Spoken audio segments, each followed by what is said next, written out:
नमस्कार दोस्तों, कैसे हैं आप। आशा करती हूँ आप स्वस्थ होंगे, खुश होंगे।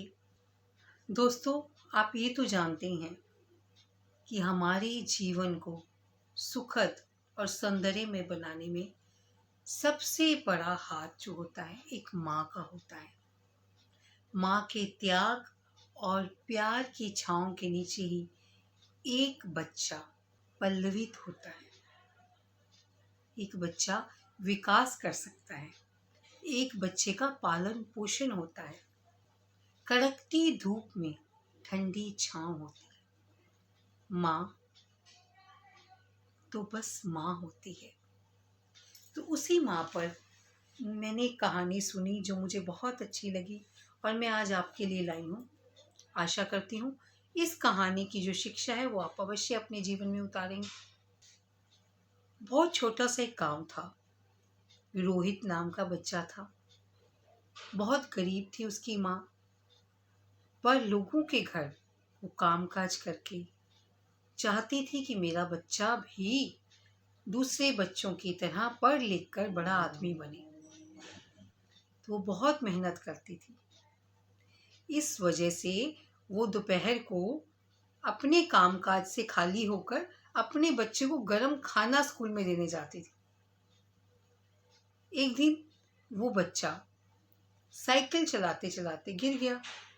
जब गिरा तो उसकी एक आंख पर इतनी चोट आई कि डॉक्टर्स ने कह दिया कि इसकी आंख की रोशनी चली गई है। बहुत से डॉक्टरों को उसने दिखाया। हालांकि उसके पास इतनी समर्थता नहीं थी कि वो अपने बच्चे का इलाज करा सके, पर वो कहते हैं ना कि माँ तो वो शक्ति है कि अपने बच्चे के लिए हाथ तक फैला लेगी।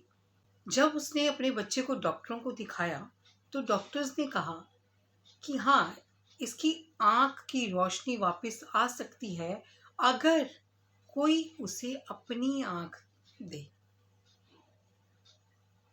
तो ये तो बहुत मुश्किल था कि कोई अपनी आंख दूसरे को दे दे जीवित होते हुए।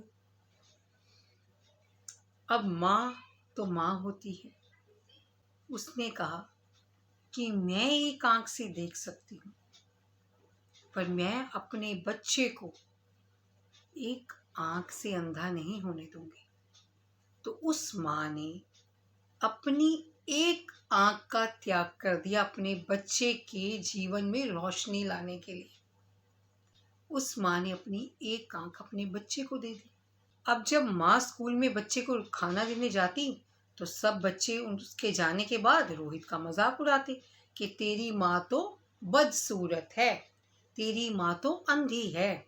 रोहित को ये बात बहुत परेशान करती। वो घर आके अपनी माँ को बोलता, माँ मुझे कल से आप खाना मत देने आया करो। सभी दोस्त मेरा मजाक उड़ाते हैं। वो कहते हैं कि तुम्हारी माँ बदसूरत है। पर माँ ने कहा, बेटा दुनिया का क्या है, दुनिया तो बातें करती है। तू उसकी चिंता मत कर, तू गरम खाना खा क्योंकि तूने खूब पढ़ना है, बड़ा आदमी बनना है। देखिए माँ का दिल। इसी तरह वर्ष बीतते गए। स्कूल की पढ़ाई खत्म होने के बाद रोहित शहर जाना चाहता था आगे की पढ़ाई के लिए। माँ ने मेहनत करके पैसों का इंतजाम किया और रोहित को शहर पढ़ने के लिए भेज दिया। पर बच्चे स्वार्थी हो सकते हैं, माँ को माता नहीं हो सकती। शहर जाने के बाद रोहित माँ को भूल गया। बहुत वर्ष बीत गए। माँ बहुत परेशान थी। माँ के पास कोई उसका पता भी नहीं था अपने बच्चे का। इतनी मजबूर थी कि ढूंढे तो कहाँ ढूंढे अपने बच्चे को। बहुत वर्ष बीत जाने के बाद एक दिन गांव में रोहित का दोस्त आया। उसने रोहित की माँ से कहा कि आंटी जी मुबारक हो। तो आगे से रोहित की माँ ने कहा, क्या हुआ। उसने कहा कि रोहित की शहर में बड़ी नौकरी लग गई है और उसने तो शादी भी कर ली है और उसका एक बेटा भी है। यह सुनकर एक बार तो माँ बहुत परेशान हुई, पर उसने कहा कि क्या तेरे पास रोहित का पता है। क्या मैं अपने बच्चे से मिल सकती हूँ? उसके बच्चे को एक बार देख सकती हूँ? तो उसके दोस्त ने कहा, हाँ क्यों नहीं। उसने रोहित की माँ को रोहित का पता दे दिया लिखकर। अगली सुबह रोहित की माँ ने ट्रेन पकड़ी और शहर पहुंच गई और उस पते को पूछ पूछ कर वो रोहित के घर पहुंच गई। रोहित के घर पहुंचकर उसने घर की घंटी बजाई।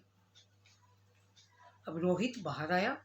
उसने जब माँ को देखा तो वो देखते ही आग बबूला हो गया। उसने कहा, तुम बदसूरत यहाँ भी चली आए, तुमने मेरा पीछा नहीं छोड़ा। माँ यह सुनकर बहुत परेशान हो गई कि ये मेरा बच्चा है, इसकी परवरिश मैंने की है, आज ये मुझे देखना भी नहीं चाहता। जब रोहित जोर से चिल्लाया तो पीछे से उसकी पत्नी और उसका बच्चा भी बाहर आ गए। उसकी पत्नी ने पूछा, रोहित ये बुढ़िया कौन है? उसका बेटा भी बोला कि हाँ हाँ पापा, ये कौन है? रोहित ने थोड़ी देर सोचने के बाद कहा कि ये बुढ़िया गांव में हमारे घर में नौकर थी। यह सुनते ही मानो माँ के ऊपर दुखों का पहाड़ टूट पड़ा। उसकी आंखों से आंसू बह निकले। तो रोहित की पत्नी ने कहा कि तू इसे अंदर क्यों बुलाया है, इसे बाहर बिठाकर खाना खिलाकर भेज दीजिए।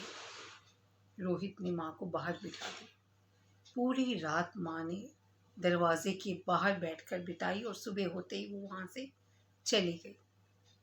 कुछ दिन बीत जाने के बाद गांव वालों ने रोहित को चिट्ठी भेजी कि हमारे गांव का लड़का होकर तू इतनी बड़ी पोस्ट पे कलेक्टर बन गया है, तो हम गांव वाले तुझे सम्मानित करना चाहते हैं, तो कृपया गांव में आने का कष्ट कीजिए।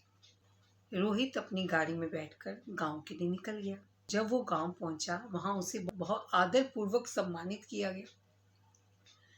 जब गाड़ी में बैठकर वो अपने शहर वापस लौटने लगा तो उसे याद आया कि यहाँ तो हमारी थोड़ी सी जमीन है, चलो देखता हूँ उसका क्या भाव है। पर उसे माँ याद नहीं आई कि इसी गांव में मेरी एक माँ भी है। रोहित ने अपने ड्राइवर को कहा, गाड़ी हमारी जमीन की तरफ मोड़ लीजिए। छोटी सी जमीन पर उसकी छोटी सी एक झोपड़ी थी। वो झोपड़ी के अंदर गया। वहां एक मंजी बिछी हुई थी। उस पर जाकर बैठ गया। उसने देखा कि आसपास कहीं माँ नजर नहीं आ रही।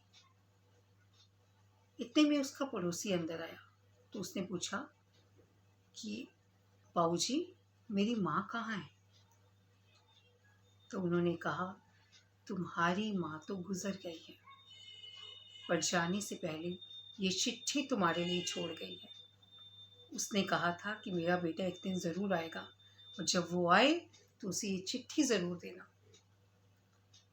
रोहित एक बार सुनकर ये बहुत परेशान हो गया। फिर उसने चिट्ठी पढ़नी शुरू की। उसमें लिखा था, मैं जानती थी मेरे बेटे, तुम एक दिन यहाँ ज़रूर आओगे, पर जब तुम आओ तो शायद मुझे ना पाओ। मैं आज तुम्हारे सामने एक राज खोलना चाहती हूँ। वो राज ये है कि जब तुम छोटे थे, तुम साइकिल से एक बार गिर गए थे और तुम्हारी एक आंख चली गई थी। डॉक्टरों ने कहा था कि तुम एक आंख से ही दुनिया को देखोगे, पर मैं नहीं चाहती थी कि मेरे बच्चे को दुनिया बदसूरत कहे। इसलिए मैंने अपनी एक आंख तुम्हें दे दी। आज तुम्हारे पास जो आंखें हैं ना, उनमें से एक तुम्हारी है और एक तुम्हारी माँ की है। तुम अपनी माँ की नज़रों से आज दुनिया देख रहे हो, पर तुम उन्हीं नज़रों से अपनी माँ के प्यार को नहीं देख पाए। पर इस माँ का प्यार और आशीर्वाद हमेशा तुम्हारे साथ रहेगा। इन्हीं दुआओं के साथ बहुत सारा प्यार। ये पढ़ते पढ़ते रोहित की आंखों से पश्चाताप के आंसू रुक नहीं पा रहे थे। पर अब पछतावे होत क्या जब चिड़िया चुग गई खेत। इसीलिए दोस्तों, माँ बाप के जीवन में जो त्याग है उन्हें आप नज़रअंदाज नहीं कीजिए। उनके प्यार की, उनके त्याग का सम्मान कीजिए, ताकि ऐसा ना हो कि जब वो इस दुनिया में ना रहें तो आपके लिए पश्चाताप का भी समय न रहे। उनका सम्मान कीजिए, उनसे खूब प्यार कीजिए, उनसे ज़रूर कहिए कि आप उनसे बहुत प्यार करते हैं। वो कहते हैं ना, सब आपकी कमाई पूछते हैं, पर एक माँ ही है जो ये पूछती है कि बेटे खाना खाया है या नहीं। उसकी दुआएं हैं जो आपको बड़ी से बड़ी मुश्किल से भी निकाल देती हैं। एक माँ ही है जो अपनी दुआओं से बच्चे की किस्मत तक बदल सकती है। माँ बाप का सम्मान कीजिए, उनसे प्यार कीजिए, देखिए आपका जीवन भी सुखमय बन जाएगा। आशा करती हूँ आपको मेरी ये कहानी माँ की ममता बहुत पसंद आई हो, और मेरे इस चैनल आकर्षण को सब्सक्राइब, लाइक और शेयर करना मत भूलिएगा। और मुझे आपकी प्रतिक्रिया का भी बेसब्री से इंतज़ार रहेगा। खुश रहिए, स्वस्थ रहिए। मिलूंगी अगली कहानी के साथ आपके इसी चैनल आकर्षण पर। धन्यवाद।